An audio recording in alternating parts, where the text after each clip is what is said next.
Je ne pensais pas qu'il y avait du benzène dans l'air intérieur, mais il y en avait.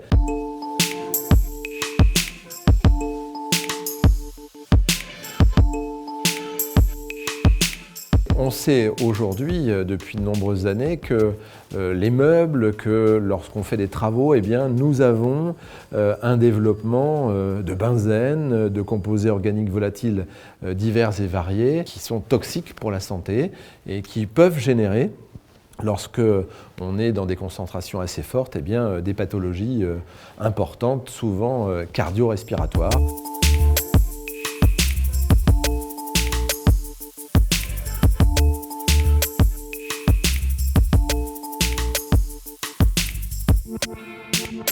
Nous avons des boîtiers extrêmement fins et peu visibles puisqu'ils sont posés aujourd'hui et les enfants ne les ont pas vus. Ces capteurs nous ont permis de démontrer que la qualité de l'air intérieur pouvait être meilleure que dans d'autres écoles. C'est déjà une satisfaction, mais il existe eh bien, des composés organiques volatiles dans les classes que nous devons chasser et l'objectif, en posant d'ici à quelques jours eh bien, ces systèmes d'épuration de l'air, eh bien, nous aurons un air de très bonne qualité. L'air sera revu, corrigé quasiment en permanence.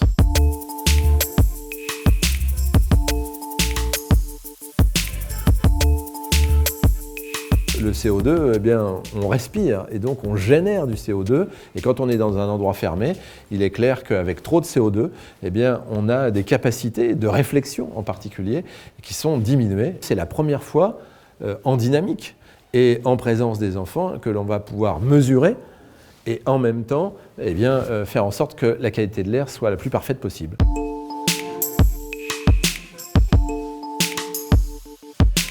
On sait combien coûte pour une collectivité un enfant en école maternelle ou un enfant en école élémentaire. Là, on serait sur quelques euros, en tout cas moins de 10, et par mois et par enfant.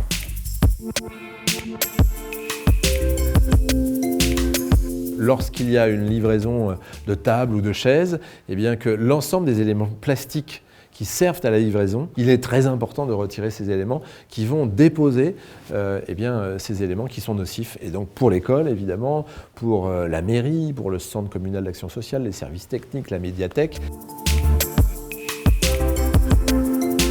On fera évidemment dans le premier temps la 3e école élémentaire, les écoles maternelles qui sont au nombre de 3, et puis ensuite on passera aux sites notamment sportifs, on pense à cela, on passera d'abord là où les personnes les plus sensibles sont, je pense aux enfants mais aussi à nos aînés, c'est aussi ça notre objectif de protection des habitants.